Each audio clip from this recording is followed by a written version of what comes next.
제가 신학대학원에 입학하고 난 후에 있었던 일입니다. 시간이 얼마나 빠른지 모르겠습니다. 그때가 벌써 이렇게 되짚어 봤더니 꽤 오랜 시간이 흘렀더라고요. 이제 신학대학원에 입학하고 나서 너무 감사한 겁니다. 그래서 하나님한테, 하나님, 제가 목사가 되기 위해서 연단받는, 훈련받는 여기 대학원에 입학하지 않았습니까? 그럼 좋은 목사가 되어야 되겠죠. 좋은 목사가 될 수 있도록 제가 최선을 다하겠습니다. 이렇게 하나님한테 약속했습니다. 그리고 일단 그 신학생이니까 학생이지 않습니까? 대학원생이긴 하지만. 그래서 교수님 말씀을 잘 들어야 되겠다. 잘 배워야 되겠다. 이렇게 다짐했습니다. 그래서 오시는 교수님들마다 과목이 여러 개가 있으니까 여러 과목의 교수님들을 뵐 때마다 야, 좋은 목사가 되려면 이렇게 해야 된다는 교수님들의 가르침이 있는 겁니다. 그래서 그 교수님들마다 이 146학점이었던 것 같습니다. 146학점이면 정말 많습니다. 여러분의 교수님들을 만나는데 그 교수님들마다 좋은 목사가 되려면 이걸 공부해야 되고 저걸 공부해야 되고 하는 학문적 소양을 말씀하시는 겁니다.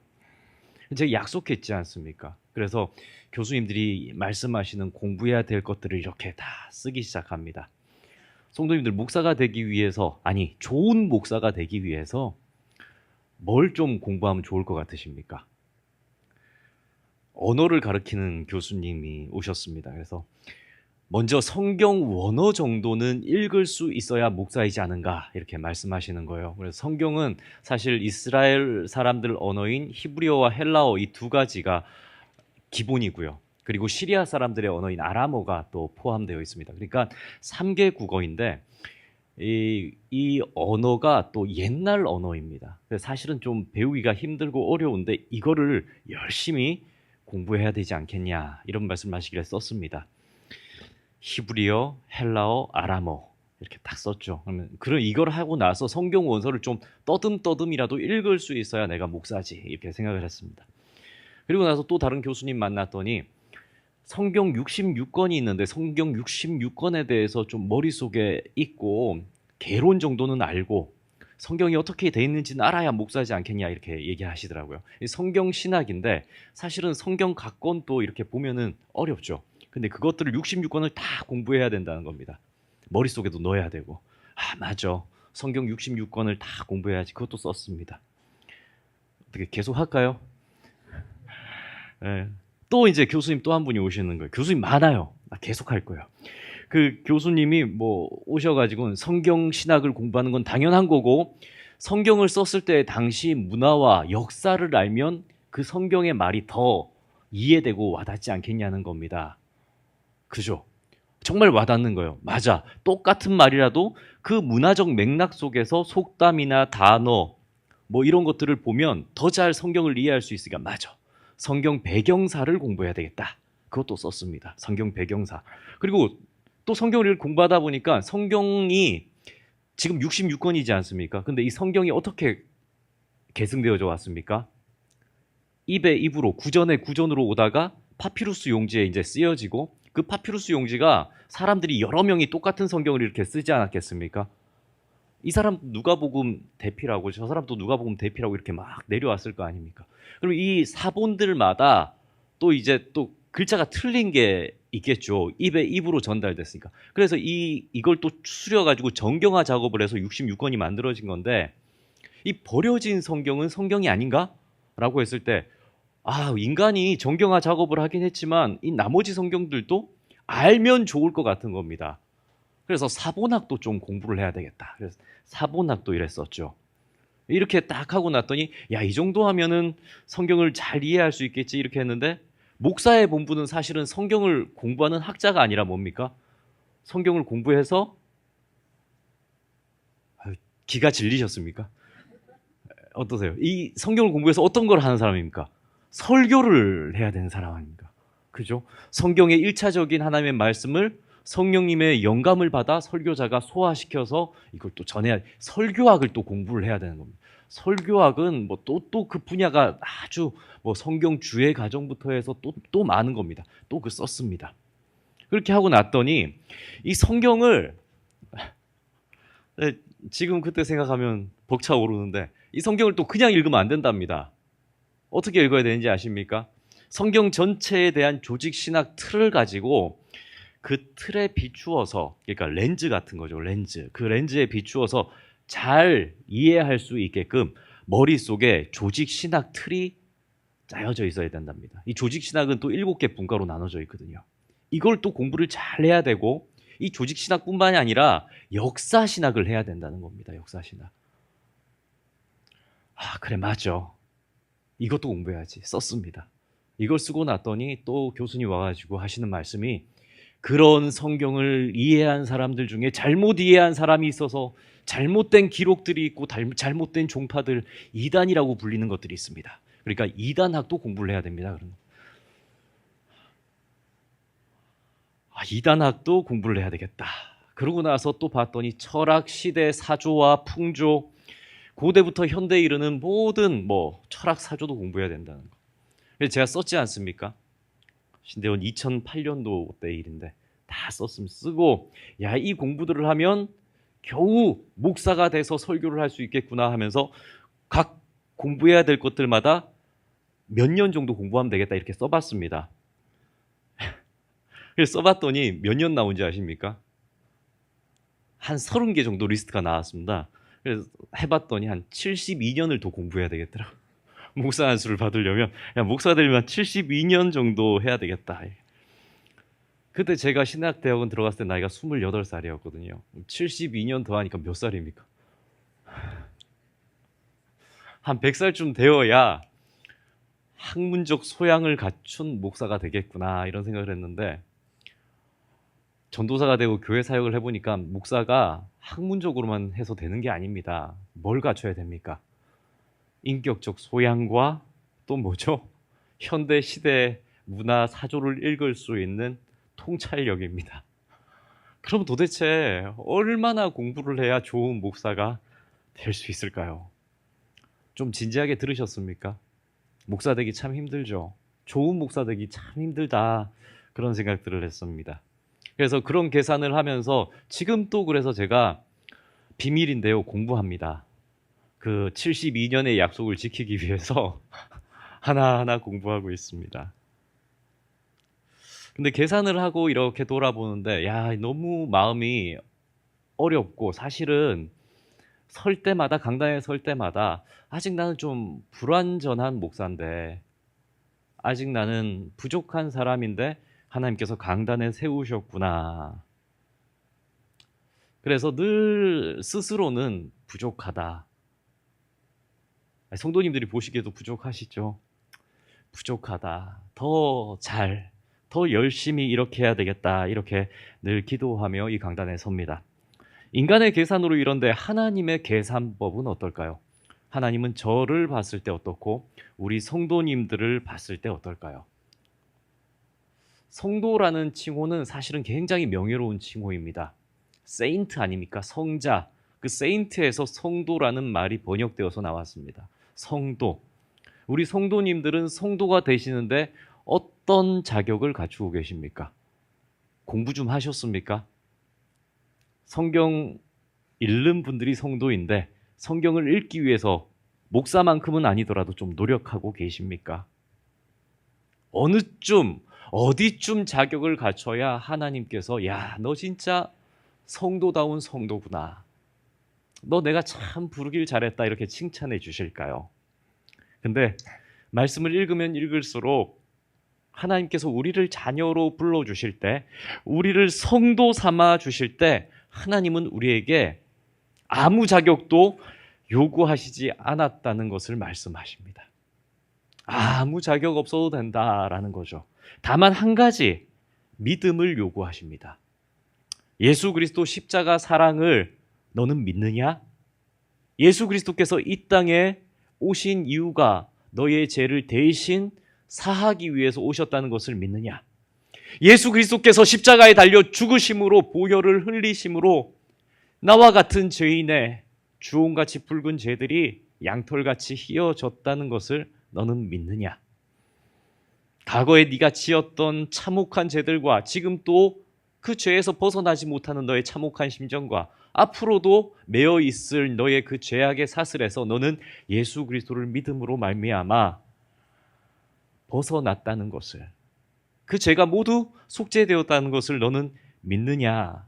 그리고 너는 새로운 삶을 살겠노라 약속하느냐? 이것만을 하나님이 물으신다는 거죠. 이처럼 예수 그리스도를 중심으로 살아가는 것, 예수 그리스도의 대속하심을 믿고 담대하게 이 땅을 살아가는 것, 예수 그리스도께서 나의 큰 죄를 다 용서해 주셨으니까 이 땅 살면서 좀 조그만한 일들에 대해서는 그거 사람 죽고 사는 문제 아니면 좀 용서하라고 하시는 하나님의 말씀을 너는 믿느냐? 이것을 믿는 게 기독교입니다. 그런데 오늘 본문 속 골로새 교회에는 자격을 따지는 이단들이 들어와서 교회를 분열시키고 있습니다. 자격을 따진다는 겁니다. 너 이거 아냐? 너 이거 답을 가지고 있냐? 너 이렇게 살아왔냐? 내가 너보다 똑똑하다 하는 그리스 철학에서 온 영지주의자들 이단입니다. 그들은 세상의 풍조와 시대 사조를 잘 알고 있죠. 철학과 지혜와 지식을 잘 고루 갖춘 사람들입니다. 그래서 교회에 들어와서는 성도들에게 묻습니다. 너 이거 아니냐고.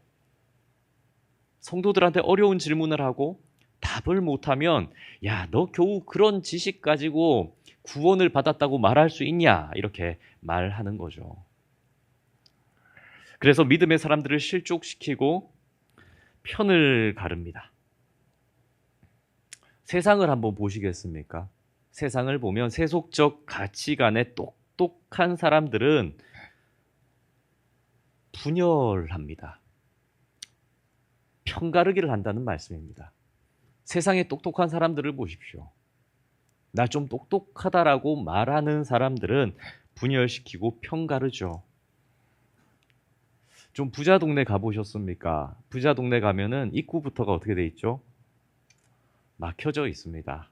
경비실을 지나야 들어갈 수 있죠.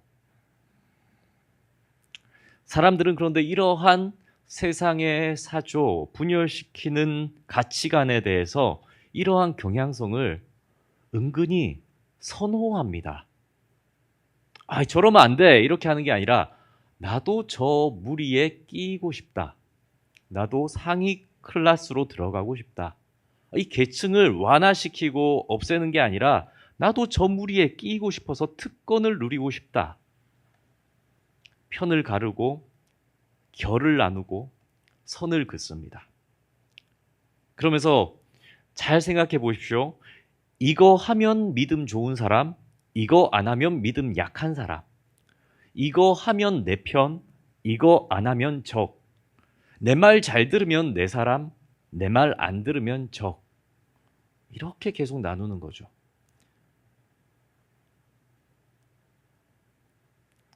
수준이 그 정도니까 거기까지만 생각해서 그러는 거야. 편가르기. 이런 수준에 도달할 때까지는 우리 무리에 끼워줄 수가 없지. 이 영지주의 이단들이 이러한 사상과 생각, 지식의 자랑으로 똘똘 뭉쳐서 교회를 분열시키고 있습니다. 누가복음 10장에 나오는 마르다와 마리아의 이야기를 우리는 잘 알고 있습니다. 누가복음 10장에 보면 마르다가 예수님을 자기 집으로 초대를 합니다. 그러면서 언니 마르다는 예수님에게 먹을 것을 대접하기 위해서 막 분주합니다. 이것도 해줘야 되고 저것도 해줘야 되고 예수님 내가 모셨으니까 최고로 잘해줘야지. 예수님을 잘 대접하는 게 최선이지 라고 생각합니다. 그래서 마음이 막 바쁩니다. 그러면서 마음속에 나와 같은 사람이 좀 더 있었으면 좋겠다라는 생각이 들죠. 나와 같이 일을 해서 예수님을 맛있게 대접할 수 있는 사람이 있었으면 좋겠다.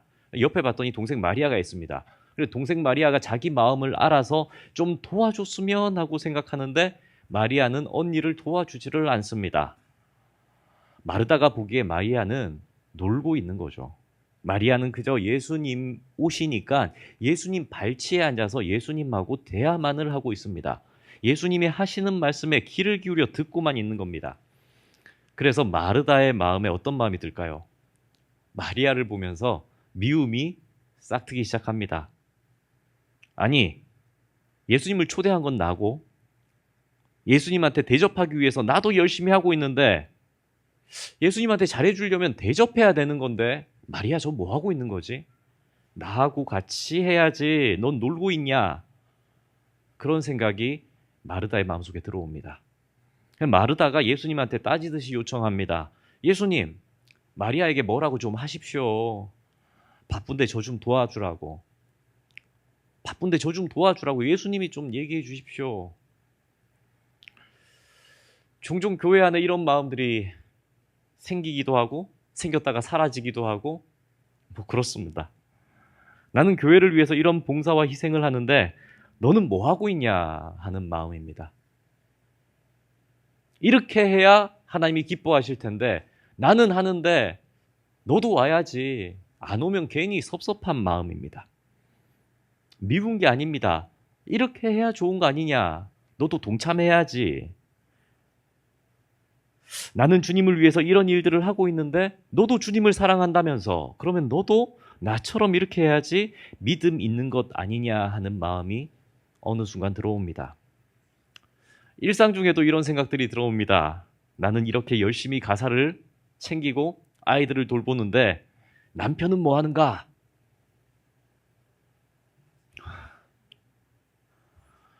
저만 듣는 얘기인가요? 어떻습니까? 수단, 방법들이 뭔가를 뒤집어 놨습니다. 그때 예수님께서 마르다에게 무슨 말씀을 하십니까? 누가복음 10장 41절과 42절 말씀인데 우리 함께 한번 읽어보겠습니다. 마르다야, 마르다야, 네가 많은 일로 염려하고 근심하나 몇 가지만 하든지 혹은 한 가지만이라도 족하니라. 마리아는 이 좋은 편을 택하였으니 빼앗기지 아니하리라 하시니라. 아멘. 아멘, 아멘. 이 말씀 읽는데 성도님들은 어디에 눈이 더 가십니까? 어떤 말씀에 좀 더 오세요? 예수님이 마르다한테 하는 말씀에 눈이 가십니까? 아니면 마리아 좀 놔둬라 이렇게 하는 거에 관심이 가십니까? 마리아가 영 불편한 사람들은 예수님이 마리아 놔두라고 하는 거에 더 관심이 쏠릴 거고요. 예수님의 이 말씀을 이렇게 보면서 예수님의 이 말씀을 이렇게 해석하면 안 됩니다. 마르다야, 너 마리아 일 안 하는 거 싫지? 너도 일하지 말고 그냥 여기 와서 쉬어라. 나 네가 수고해서 대접하는 거 안 바라니까 그냥 너도 와서 쉬어라. 이렇게 해석하면 곤란합니다. 그리고 너 그렇게 열심히 할 필요 없다. 한 가지만 해라. 됐다 그만. 이렇게 받아들이셔도 좀 곤란합니다. 예수님께서 이 말씀을 하시는 참 의미는 마르다야, 너의 섬김이 참 가치가 있다. 네가 할 수 있는 은사고 너만 할 수 있는 은사일지 모르겠다. 정말 아름다운 헌신이다. 그래도 그렇게 헌신하고 봉사하는 그 너의 마음이 나를 향해 있지 다른 사람들을 바라보지 않기를 원한다라는 겁니다. 나를 위해 한 거지 않니? 그럼 나에게 집중되어 있기를 원한다. 마리아는 다른 방편으로 나에게 집중되어 있단다. 예수님은 신앙생활, 모든 삶의 영역에서 예수님을 섬기는 일에 있어서 하나님과 나, 다른 사람들이 끼어들 여지가 아니라 하나님과 나의 1대1의 관계를 강조하시는 거죠. 그런데 사람들은 자꾸 무리 짓고 편을 가르고 자기 사람들을 만들고 나와 같이 생각하는 사람, 나와 같이 봉사하는 사람, 나와 같은 무리에 끼어들 수준의 사람들로 자꾸 나누려고 합니다. 이게 골로새 교회의 문제였다는 겁니다. 이단적 사상의 경향성들, 지식뿐만이 아니라 그렇게 행동함에 있어서 그 행동 양식 때문에 오는 경향성들, 여기는 지식계층, 여기는 돈 잘 버는 계층, 여기는 사회에 명망 있는 계층, 여기는 어떠한 계층들을 나누는 이 문제들, 이 계층들이 교회를 분열시키고 있는 거죠. 그래서 에바브로는 그 당시 이제 골로새 교회 담임 목사였는데 이 에바브로가 이걸 보면서 야, 이거 어떻게 해야 되지? 바울을 찾아옵니다. 바울을 찾아오고 바울한테 이 문제를 토로하니까 바울이 한 번도 가본 적 없는 골로새 교회 성도들에게 편지를 씁니다. 이게 골로새서, 오늘 우리가 읽는 말씀이죠. 이러한 배경들, 이 골로새 교회의 배경을 가지고 오늘 본문 말씀을 다시 한 번 더 들여다봅니다. 바울이 그러면 어떤 마음으로 이 골로새 교회 성도들에게 편지를 썼겠는가? 이렇게 무리짓는 자들을 향해 바울은 도대체 어떤 말을 할까요? 바울은 교회가 분열되어지려는 이러한 상황 속에서 성도들에게 말합니다. 참된 성도라면 예수님을 이렇게 믿으십시오. 당신이 참된 성도라면 명확한 정체성을 가지고 신앙생활을 하십시오. 바울은 골로새 성도들이 이단적 가르침이나 말장난에 현혹되어져서 세상 풍조에 동화되는 사람들이 아니라 예수님을 집중하여 바라보라고 말씀합니다. 너희들 자꾸 입술리지 말아라. 사람들 말하는 거에 동조되지 말아라. 저 사람들 무리짓는 거에 신경 쓰지 말아라. 너희들은 누구만 보라? 예수 그리스도만 보라고 말씀합니다. 너희들이 주인 삼은 사람들이 누구냐? 예수 그리스도 아니냐? 그러면 너희들은 예수 그리스도를 주인 삼았으니 예수님의 가르침에 집중하고 살아라라고 말씀하지요. 오늘 본문 6절 말씀 우리 다시 한번 읽겠습니다. 그러므로 너희가 그리스도 예수를 주로 받았으니 그 안에서 행하되. 아멘. 아멘. 아멘. 바울 사도는 성도들에게 예수님을 주인 삼은 자들아 얘기합니다. 예수님을 주인 삼은 자들아. 너희 주인 누구냐? 예수님 아니냐? 그러면 너희는 주님 안에서, 예수님 안에서 이렇게 행하라라고 말씀합니다. 호소합니다. 근데 여기서 행한다, 행하되, 이런 행하라라는 말씀은 무슨 의미일까요? 행하라. 이 행하라라는 말씀은 예수 그리스도의 뜻을 따라 예수 그리스도를 위해 순종하며 살아가라라는 의미입니다. 너무 당연한 얘기입니까? 예수님 안에서 행하라, 예수를 위해 순종하고 예수 그리스도의 뜻을 알아라라는 거. 근데 아는데 잘 안 됩니다. 아는데 잘 안 된다니까요. 내 생각이나 다른 사람들의 시선이 신경 쓰여서 신앙생활 하시는 분들 혹 안 계십니까? 내가 이 정도 직분이면 뭐 좀 해야지. 내가 이 정도면 좀 해야지. 내가 지금 교회를 다닌 지 몇 년째인데 이 정도 해야지. 내가 이번에 교회 뭘 했으니까 이 정도는 해야지.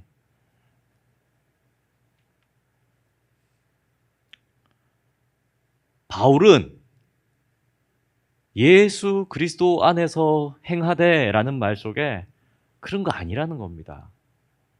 예수님 보고 살라는 겁니다. 예수님 중심으로 사는 삶을 얘기하는 거죠. 예수님 중심으로.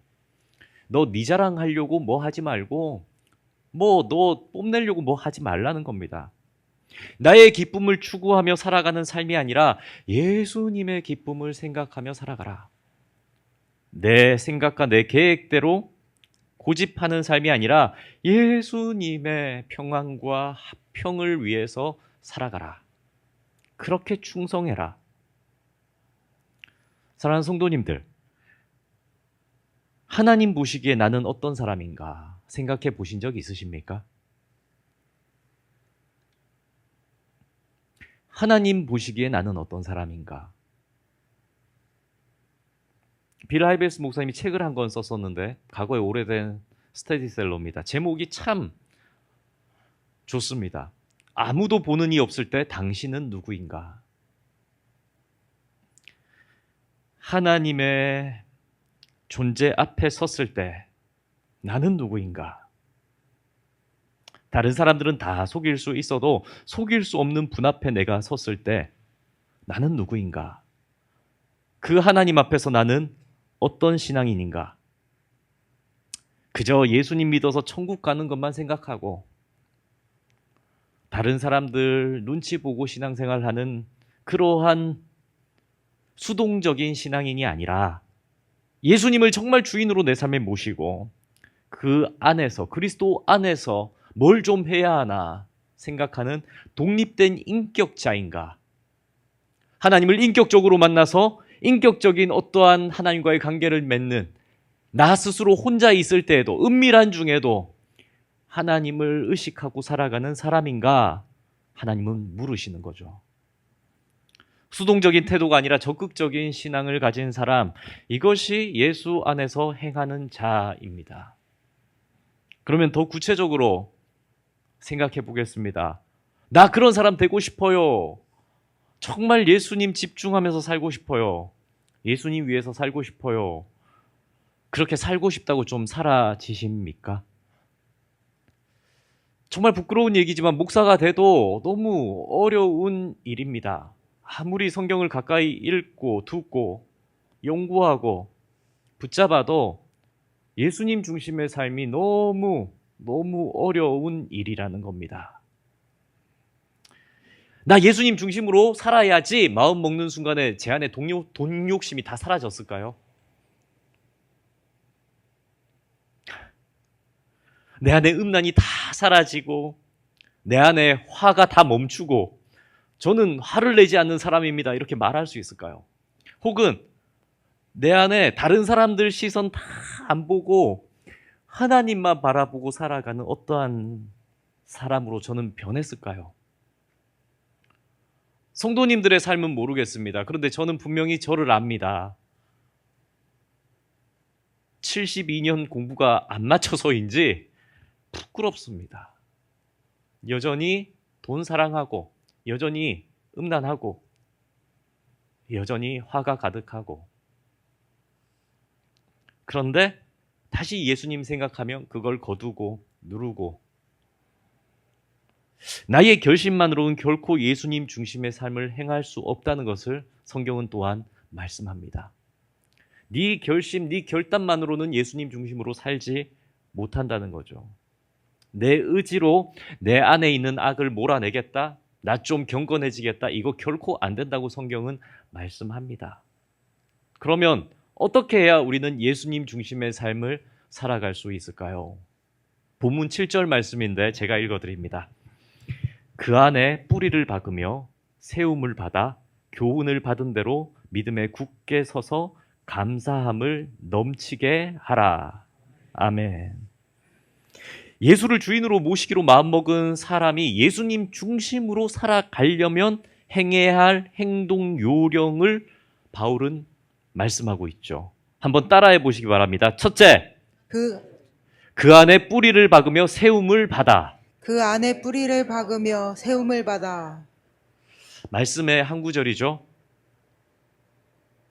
나무가 옮겨져서 잘 성장하는 과정을 떠올려 보면 바울이 뭘 비유로 얘기했는가 알 수 있습니다.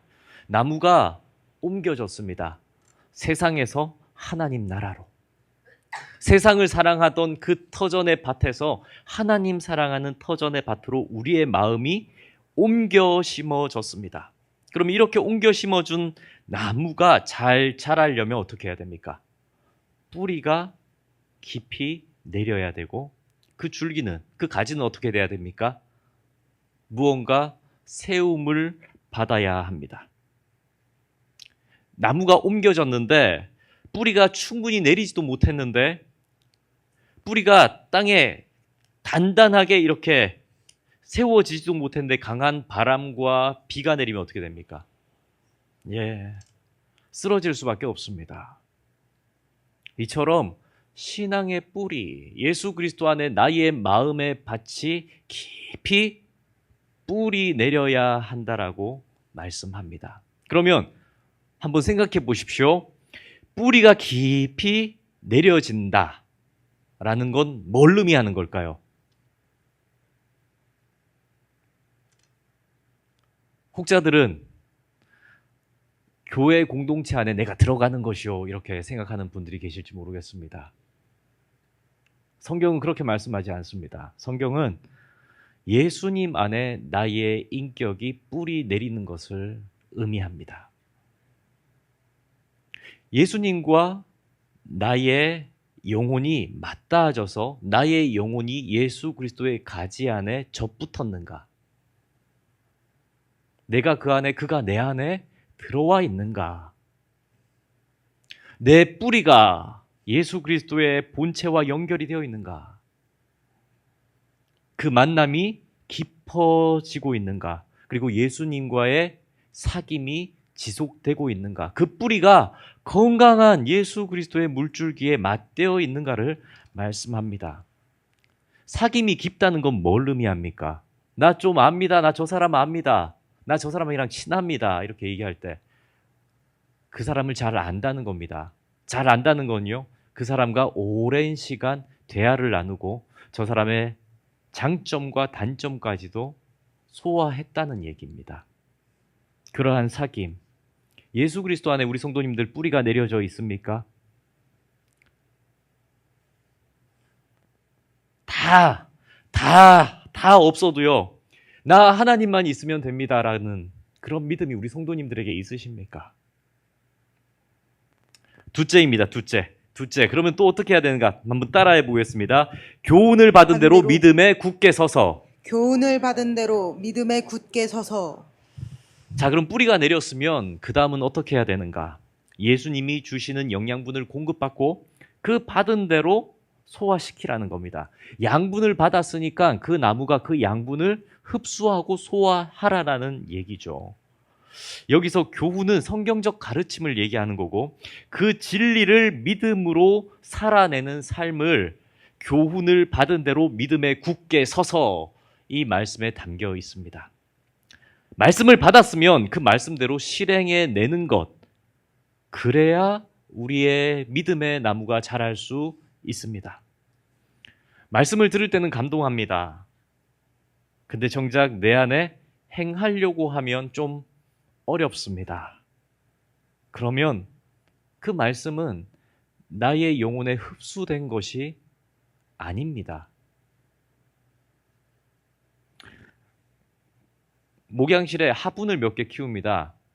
이렇게 보면 그 화분의 이파리가 이렇게 시들시들해서 물을 이렇게 줍니다. 근데 좀 지나고 보면 어떻게 됩니까? 화분에서 물이 바닥으로 다 빠져버려 있습니다. 그리고 그 화분은 그 물을 흡수하지 못해서 계속 시들어가는 걸 제가 본 적이 있습니다. 알고 봤더니 화분에 물을 그렇게 주는 게 아니더라고요. 큰 양동이에다 물을 채운 다음에 그 화분째로 들여다가 그 화분의 식물이 흡수할 수 있을 만큼, 충분히 잠길 수 있을 만큼 물을 줘야 되는 그러한 화분들, 식물들이 있다는 것을 알았습니다. 아무리 말씀을 듣고 받고 성령님이 귀에 들려줘도 그것을 내가 흡수하지를 않습니다. 그럼 그 신앙은 어떻게 됩니까? 마릅니다. 시듭니다. 고사합니다. 말씀은 홍수입니다. 이것도 듣고 저것도 듣고 이 예배도 오고 저 예배도 오고 집에 가서는 유튜브도 듣고. 그런데 흡수를 못하는 겁니다. 때로는 흡수합니다. 내가 할 수 있는 것만 흡수합니다. 때로는 말씀을 듣는데 기쁩니다. 내가 생각했던 것과 똑같기 때문에 기쁩니다. 우리 성도님들 그런 생각 들지 않습니까? 어느 날 마음에 성령님이 노크를 합니다. 성경에는 없는 얘기인데, 누구야, 너 이제 좀 기도해야 되지 않겠어? 하나님 계속 마음을 주시는 겁니다. 막 두드립니다. 너 좀 이제 기도해야지. 언제 할까요? 너 새벽 예배 좀 나와라. 이렇게 성령님이 말씀하시는 것 같습니다. 근데 받을 때는 아멘, 그래 맞아, 새벽 예배 해야지 했는데 돌아서니까 마음 한켠에 이런 합리적인 생각이 들어옵니다. 새벽 기도 나가면 내 생활은 밸런스가 무너질 텐데, 야근에 출장에 너무 힘든데 새벽 예배까지요? 하나님 정말 새벽 예배입니까? 그냥 운전하면서 기도할게요. 아니야, 너 새벽 예배 좀 나와라. 하나님 그냥 내 알아서 기도할게요. 새벽 기도 나오면 직장 못 가고 체력도 못 버틸 거라는 나의 합리적인 생각이 성령님의 음성을 가로막습니다.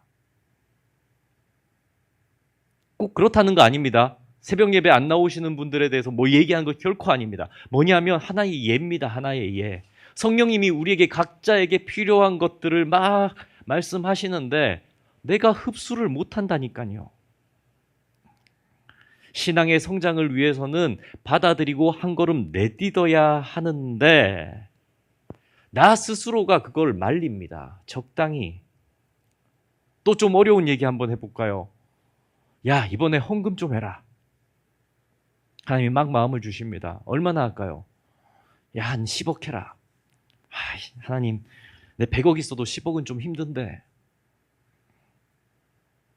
좀 너무 진지하게 들으시니까.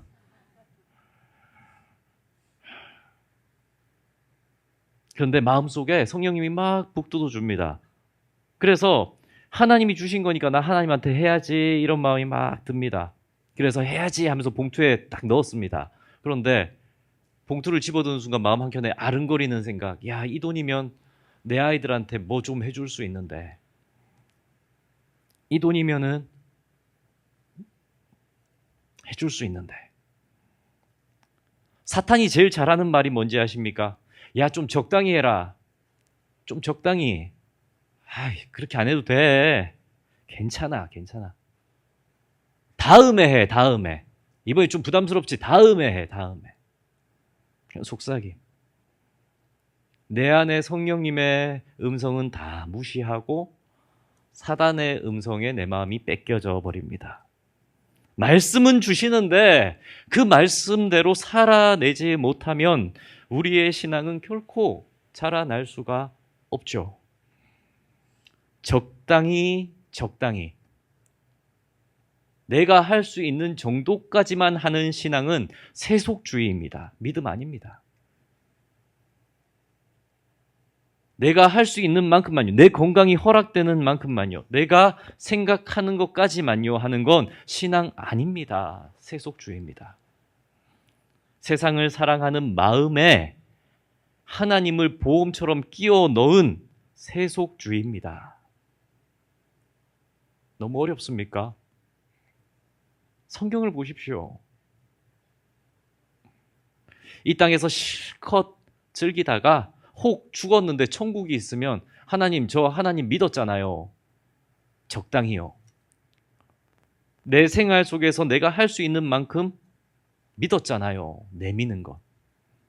근데 성경은 그렇게 말씀하지 않지 않습니까? 예수 그리스도를 너의 삶의 주인으로 모시고 주인의 명령대로 살으라고 말씀하셨지 않습니까? 마지막입니다. 마지막. 한번 따라하겠습니다. 셋째, 감사함을 넘치게 하라. 감사함을 넘치게 하라. 이것은 우리가 행할 수 있는 것이 아닙니다. 감사를 강제로 하는 사람이 어디 있습니까? 강제로 할 수 없습니다. 그러면 이 무슨 말인가? 첫째와 둘째 일을 너가 행하면 하나님께서 우리에게 베풀어 주시는 은혜로 감사가 우리 안에 넘치게 된다는 것을 의미합니다. 우리의 신앙이 예수님과 깊은 사귐이 있어서 예수님에게로 뿌리가 내려지고 말씀대로 살아내는 성숙이 우리 안에 있을 때 일상에 감사한 일들이 넘치도록 부어진다라고 성경은 말씀하십니다. 성도님들, 정말 우리 가만히 한번 생각해 봅시다. 정말 생각해 봅시다. 성도님들 뭐 할 때 가장 기쁘십니까? 언제 가장 즐거우세요? 무엇이 우리를 감사로 나오게 합니까? 뭐 좀 잘 됐을 때요? 뭐 새 거 하나 뭐 샀을 때요? 누가 나한테 선물 줬을 때요? 물론 감사합니다. 그런데 그런 감사가 오래 갑니까? 지난 삶을 이렇게 돌아보는데 고비 때마다 하나님께서 도와주셨구나 하는 기억. 그때 하나님께서 나 살려주셨지 하는 감동이 듭니다.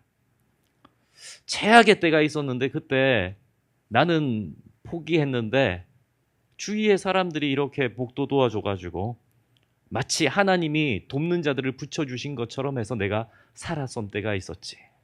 감사합니다. 가슴이 아파서 견딜 수 없는 날들이 있었는데 모든 관계가 다 끊어지고 가슴이 너무 아픈 일들이 나한테 있었는데 그거 다 잊혀지게 하시고 지나가게 하시고 회복되게 하시고 새 힘으로 살 수 있게 해주신 은혜가 내 마음속에 떠오릅니다. 하나님에게 뿌리를 내리고 깊이 기도하는 중에 감사가 막 솟구칩니다. 그리고 그 감사의 평안의 마음 중에 그 마음이 듭니다. 앞으로 예수님께서도 여전히 나를 버리지 않으시고 앞으로도 나의 삶 가운데 함께 거하시며 나를 평안과 화평 가운데로 인도하실 것이지. 감사가 쏟아져 나옵니다. 사랑하는 성도님들, 우리는 예수님을 우리 삶의 주인으로 삼은 사람들입니다. 그렇다면 이제는 예수님을 참되게 주인 삼으시기를 축복합니다. 예수님 중심입니다. 예수님 중심. 다른 사람 볼 거 없습니다. 예수님 중심입니다. 예수님 중심. 나의 주인 되어주신 예수님께 나의 생각, 나의 걱정, 나의 염려, 나의 계획 다 맡깁니다. 예수님 다 맡겼습니다. 다른 사람 안 봅니다. 다른 사람들이 막 뭐라고 합니다. 그래, 너는 그렇게 해라. 나는 예수님하고 이렇게 할란다. 그러면서 다른 사람의 귀 기울여 들으면서 그래, 네가 그렇다면 그렇게 해라. 왜? 아직 어리니까 너는. 그러면 도와주는 거죠. 사랑하는 성도님들, 내 삶을 주님께 온전히 내어드릴 때 그때야 비로소 우리의 삶은 감사와 참된 평안이 흘러나올 수가 있습니다. 이 시간 마음속에 결단하길 원합니다. 나의 마음의 뿌리가 예수 그리스도에게 내려가기를, 그 터에 깊이 박히기를, 그리고 그 말씀의 교훈을 따라 나의 신앙과 생활이 세움을 받고 교훈대로 한번 살아내겠다라는 결단이 저와 우리 모든 성도님들에게 있기를 예수님의 이름으로 축복합니다. 함께 찬양합시다.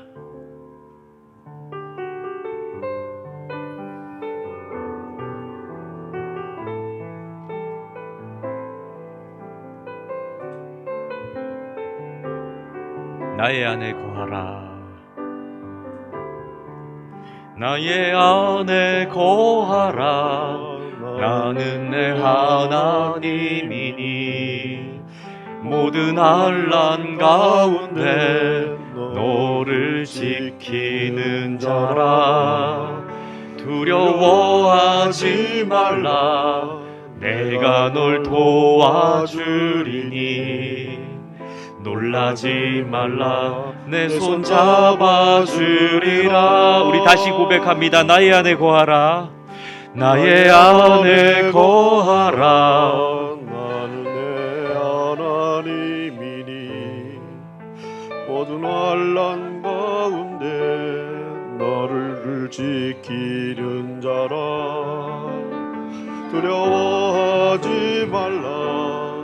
내가 널 도와주리니 놀라지 마라. 내 손 잡아주리라. 내가 너를 지명하여 불렀나니 너는 내 것이라. 내 것이라. 너의 하나님이라. 내가 너를 보배롭고 존귀하게 여기노라. 너를 사랑하는 내 여호와라. 내가 너를 지명하여 불렀나니 너는 내 것이라. 내 것이라. 너의 하나님이라. 내가 너를 보배롭고 존귀하게 여기노라. 너를 사랑하는 내 여호와라. 기도하겠습니다. 살아서 역사하시는 하나님 아버지, 우리의 껍데기뿐인 신앙을 탈피하게 하여 주옵소서.